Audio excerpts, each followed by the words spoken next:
ఎన్నిసార్లు గుండు కట్టి సరిగ్గా చేద్దామనే ప్రయత్నం చేసినా కూడా ఇంకా ఆ మలుపు మాత్రం ఆడలేదు. సేమ్ పాకిస్తాన్ పరిస్థితి. భిక్ష వేశాం, వదిలే చావండ్రా, మీరు మీ బతకండ్రా అని చెప్పి వదిలేసాం. ఎన్నిసార్లు చెప్పినా కూడా ఇంకా ఈ కుక్క బుద్ధి మాత్రం మారడం లేదు. ఆ తోక మాత్రం ఇంకా అదే రకంగా వంకరగానే ఉండిపోతుంది. ఆర్మీ చీఫ్, మన భారత ఆర్మీ చీఫ్ ఉపేంద్ర ద్వివేది రీసెంట్గా రాజస్థాన్లోని అనుపాగ్ అనేటువంటి ఆర్మీ పోస్ట్ దగ్గరికి వెళ్ళి అక్కడ పర్యటిస్తూ మనపై ఉగ్రవాద చర్యలు చేసేటువంటి ప్రయత్నం పాకిస్తాన్ కనుక చేస్తే పాకిస్తాన్ని ఎట్టి పరిస్థితుల్లో వదిలిపెట్టం, పాకిస్తాన్ని మ్యాప్లో లేకుండా చేస్తామనే మాట్లాడుకొచ్చారు. రైట్. అయితే అక్కడ ఆయన మాట్లాడిన మాటలు అంటే ఇక్కడ ఆయన చెప్పిన కొటేషన్ ఏంటంటే operation Sindoor wouldn't be very far away. అంటే ఆపరేషన్ సింధూర్ అనేది ఇంకా దూరంలో ఏమీ లేదు, అది జరుగుతోంది, నిరంతర ప్రక్రియగా ఉంది, మళ్ళీ కొనసాగుతుంది కూడా. ఉగ్రవాద చర్యల్ని ఇంకా రెచ్చగొట్టడం మానుకోకపోతే మళ్ళీ భారత్ ఏంటో, భారత్ సత్తా ఏంటో చూపిస్తామన్నారు. దానిలో తప్పేం లేదు. షాంఘై కోఆపరేషన్ ఆర్గనైజేషన్ నుంచి మొదలుకొని అంతకంటే ముందు పహల్గామ్ ఉగ్రదాడి కంటే ముందు నుంచి కూడా ఉగ్రవాదాన్ని ఆపండి అనేటువంటి ఒకే ఒక్క లక్ష్యంతో భారతదేశం ఉంది. మాపై పార్లమెంట్ అటాక్ చేశారు, మాపై పెద్ద ఎత్తున ముంబై దాడులకు పాల్పడ్డారు. ఇన్ని రకాలుగా ఉగ్రవాద చర్యలకు పాల్పడ్డా కూడా సహించాం, సహనంతో ఉన్నాం. కొన్ని సందర్భాల్లో కొంతమంది అరెస్ట్ చేశాం, ఆ తర్వాత ఏదో రకరకాలుగా జరిగాయి. కానీ ఇప్పుడు ఉగ్రవాద చర్యల్ని ఆపండి అని చెప్పి ప్రపంచ దేశాలన్నీ ఏకమయ్యాయి. మొన్నటికి మొన్న షాంఘై కోఆపరేషన్ ఆర్గనైజేషన్ అని చెప్పి చైనాలో జరిగినటువంటి ఒక భేటీలో 12 దేశాధినేతలు హాజరయ్యారు. దాంట్లో 11 దేశాధినేతలు మొత్తం కూడా ఉగ్రవాదాన్ని రూపుమాపుతామని రకంగా ఒక నిర్ణయానికి వస్తే ఒకే ఒక నీచ్ కమిన్ కుత్తే నికృష్టుడు మాత్రం పాకిస్తాన్ ప్రధాని షహబాజ్ షరీఫ్ గారు మాత్రం దానికి ఏ మాత్రం సమాధానం చెప్పలేదు. అయితే మళ్ళీ 2 రోజుల క్రితం రాజస్థాన్లోని ఒక ఆర్మీ పోస్ట్ సందర్శించినటువంటి మన Indian army chief Upendra Dwivedi ఆయన ఏం చెప్పాడనంటే ఈ రకంగా పదే ఇంకా ఉగ్రవాద చర్యల్ని పెంపొందించే విధంగా ఉగ్రవాద చర్యలకు పాల్పడతామని రకంగా ఇంకా పాకిస్తాన్ వ్యవహరిస్తే operation Sindoor wouldn't be far away if Islamabad refuses to stop exporting terror. ఏంది దీని అర్థం? ఆపరేషన్ సింధూర్ అనేది చాలా దూరంలో ఏమీ లేదు. ఒకవేళ కనుక ఇస్లామాబాద్ ఆ ఉగ్రవాదాన్ని పెంపొందించే విధంగా ఆపకపోతే ఆపరేషన్ సింధూర్ ఏమాత్రం దూరంలో లేదు, తప్పకుండా ఇంప్లిమెంట్ చేస్తామని రకంగా మాట్లాడుకొచ్చారు. అదే కనుక జరగాల్సి వస్తే there will be definitely no more Pakistan in the world map. అంటే నిజంగా జరగాల్సి వస్తే పాకిస్తాన్ అనేది ఏదైతే ఉగ్రవాదాన్ని పెంచి పోషించే దేశం ఉందో ఆ దేశం అనేది ప్రపంచ పటంలో లేకుండా పోతుంది అనేది ఆయన మాట్లాడిన మాటలు. దానికి సమాధానంగా ఇక్కడ కనిపిస్తున్నటువంటి నీచ్ కమిన్ కుత్తేగాడు, వీడి పేరు అహ్మద్ షరీఫ్ చౌదరి. వాడు పాకిస్తాన్ DGISPR. సో DGISPRకి సంబంధించినటువంటి చీఫ్ పాకిస్తాన్ అహ్మద్ షరీఫ్ చౌదరి. వాడు ఏం మాట్లాడుతున్నాడంటే మేము కనుక నిజంగానే మ్యాప్లో లేకుండా పోవాల్సి వస్తే డెఫినెట్గా ఇండియా కూడా లేకుండా పోతుంది. మేము కనుక ఇండియాలో లేకుండా మేము కనుక వరల్డ్లో మా మ్యాప్ కనుక లేకుండా పోవాల్సి వస్తే ఇండియాకి కూడా దుస్థితి పడుతున్న రకంగా మాట్లాడుకొచ్చారంట. ఒకసారి ముందుగా ఈ మ్యాప్ చూడండి, మీరు మ్యాప్లో కనిపిస్తోంది. సో మ్యాప్లో చివరిగా హైలైట్ చేసి చూపించండి అక్కడ యాజ్ ఫర్ ద టాక్. ఒకసారి హోల్డ్ చేయండి.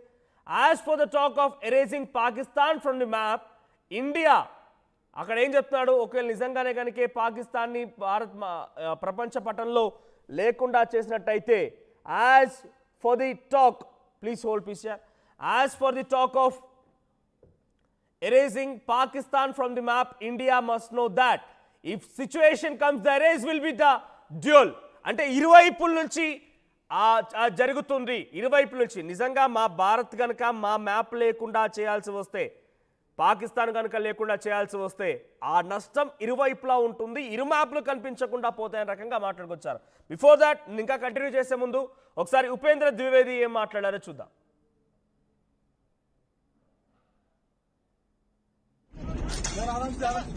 इस बार भारत देश पूरी तैयारी के साथ है और इस बार वो संयम नहीं रखेगा जो सिंदूर 1.0 में हमने संयम रखा।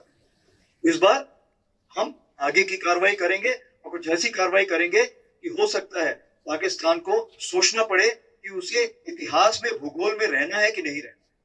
अगर उसे भूगोल में अपनी जगह बनानी है तो उसके लिए उसे जो स्टेट स्पॉन्सर्ड टेररिज्म जिसको हम बोलते हैं, यानी कि उसका देश जो टेररिज्म को स्पॉन्सर कर रहा है उसे उसे रोकना पड़ेगा। तो आप अपनी पूरी तैयारी करके रखिए, और अगर परवरदिगार चाहेंगे, भगवान चाहेंगे, भाई गुरु चाहेंगे तो बहुत जल्दी ही आपको मौका मिलेगा। उसके लिए ऑल दी बेस्ट। जय हिंद।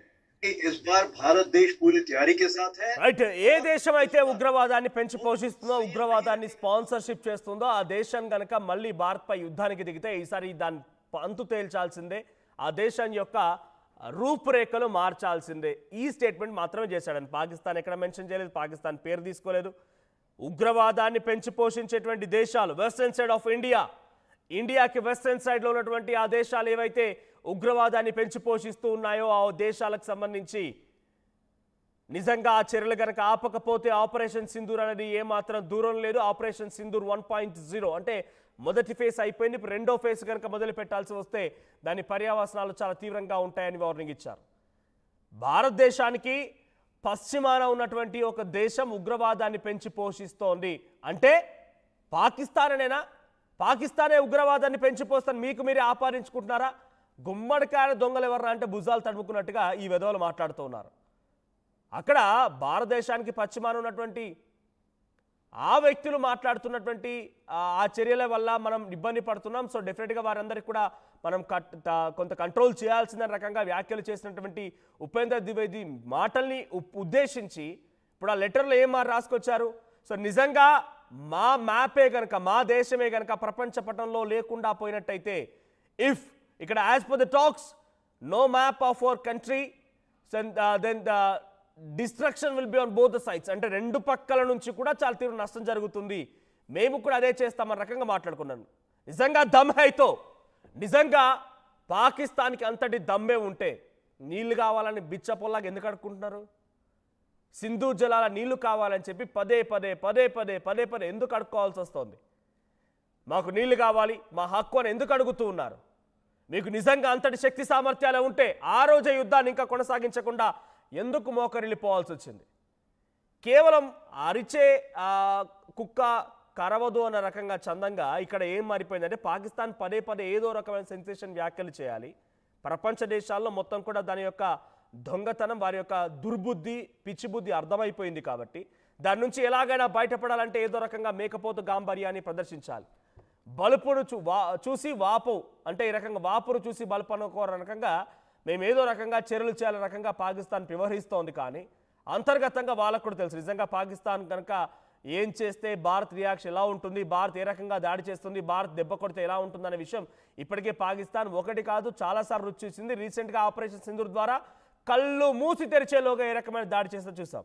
అక్కడి ఆసిమ్ మునీర్, పాక్ ఆర్మీ చీఫ్ ఆసిమ్ మునీర్ మనం ఆపరేషన్ సింధూర్ చేపడుతూ ఉండగా ఒకనొక ఎయిర్ బేస్ దగ్గర నూర్ఖాన్ ఎయిర్ బేస్ దగ్గర వాడు అక్కడ స్థిరంగా ఉండిపోయి పక్కనే వాడి నివాసం కనుక ఉంటే అక్కడ మనం చేసినటువంటి దాడిని చూసి తట్టుకోలేక భయపడిపోయి వాడు ఏకంగా బంకర్లోకి వెళ్ళి దాక్కున్నాడు. బంకర్లోకి వెళ్ళి ప్రాణాలు రక్షించుకున్నాడు. బిలావల్ భుట్టో ఏకంగా భారతీయుల యొక్క రక్తాన్ని సింధు జలాల్లో పారిస్తాననే రకంగా పిచ్చి కూతలు కూసినటువంటి ఆ పిచ్చి వెధవ కూడా ఇదే రకంగా వ్యాఖ్యలు చేసి ఆపరేషన్ సింధూర్ జరుగుతూ ఉండగా కనిపించకుండా పోయాడు. ఆసిమ్ మునీర్ కనిపించలేదు, షహబాజ్ షరీఫ్ కనిపించలేదు, ఖ్వాజా ఆసిఫ్ కనిపించలేదు. ఎవరు? అక్కడి మంత్రులు, అక్కడి ప్రధాని, అక్కడి